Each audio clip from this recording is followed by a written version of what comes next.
Hey guys, this is Simranjeet. और आज की वीडियो जो है ये है पल्सर 150 के जो इंजन नॉइज़ आती है ना उसके बारे में। अगर आपके पास भी पल्सर 150 है एन सीरीज़ से पहले वाला मॉडल और उसमें भी अगर नॉर्मल से कुछ ज़्यादा इंजन नॉइज़ आ रही है तो आपको ये वीडियो हेल्पफुल रहने वाली है। इस वीडियो को पूरा देखना और मैं एक बार आपको नॉइज़ दिखा देता हूँ मेरी बाइक में से कैसी नॉइज़ आ रही है।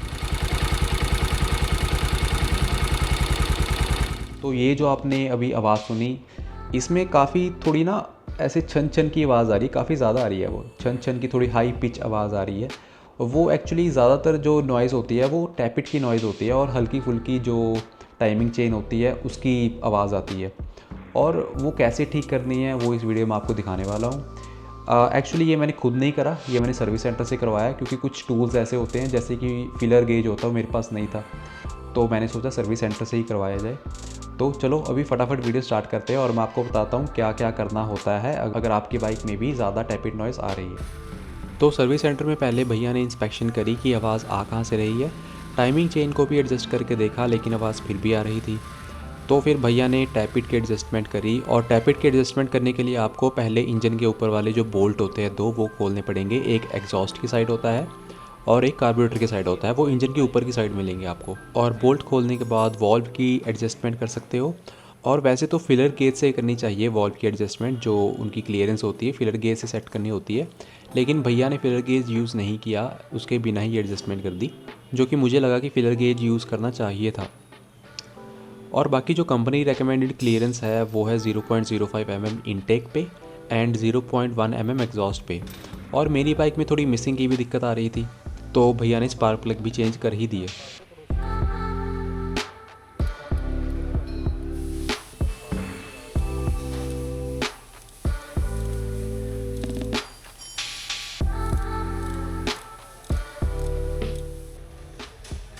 एंड फाइनली इस सब के बाद कार्बोरेटर की सेटिंग करी और भैया ले गए बाइक को टेस्ट राइड पे।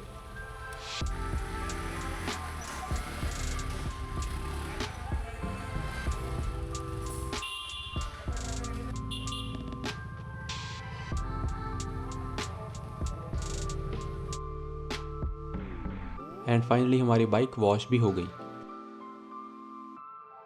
ठीक है भाई, अभी अभी मैंने हवाई भरवा ली है और बाइक का काम भी हो गया सारा का सारा जो करवाना था मैंने। और अभी बाइक में मुझे चेंज थोड़ा लग रहा है कि स्मूथ चल रही है बाइक पहले से ना थोड़ी सी, और आवाज़ तो ख़त्म हो गई है इसकी। बिल्कुल माइनर सी जो थोड़ी बहुत आवाज़ आएगी वो तो चलो आनी है। पल्सर में बिल्कुल साइलेंट नहीं होते पल्सर के इंजन, जो स्पेशली ये वाला पल्सर है पुराने वाला, तो इसमें थोड़ी बहुत आवाज़ रहती है माइनर सी, लेकिन पहले बहुत ज़्यादा थी, वो ख़त्म हो गई आवाज़। वो मैं आपको कंपैरिजन करके बताऊँगा, ऐसे पता नहीं लगेगा। मैं ऐसे करूँगा जहाँ पे मैंने पहले टेस्ट करा था ना उसी लोकेशन पे जाके मैं आपको दोबारा से वीडियो बना के दिखाऊँगा और साथ के साथ कंपेयर भी कर दूँगा, ताकि आपको पता लग जाए कि हाँ कितना फ़र्क पड़ा है। तो भाई अभी मैं आ गया हूँ वापस उसी स्पॉट पे जहाँ पे मैंने पहले इसकी आवाज़ चेक करी थी टैपिट की, एंड अब दोबारा यहीं पे चेक करूँगा। और यहाँ पे मैं इसलिए आया हूँ क्योंकि यहाँ पे थोड़ी शांति है और आपको आवाज़ का पता लग पाएगा यहाँ पे। तो जब मैंने वीडियो देखी तो वीडियो में इतना अच्छी तरह से डिफरेंस नहीं पता लग रहा है आवाज़ का, लेकिन फिर भी आप यहाँ पे सैंपल सुन लो, आपको थोड़ा आइडिया हो जाएगा।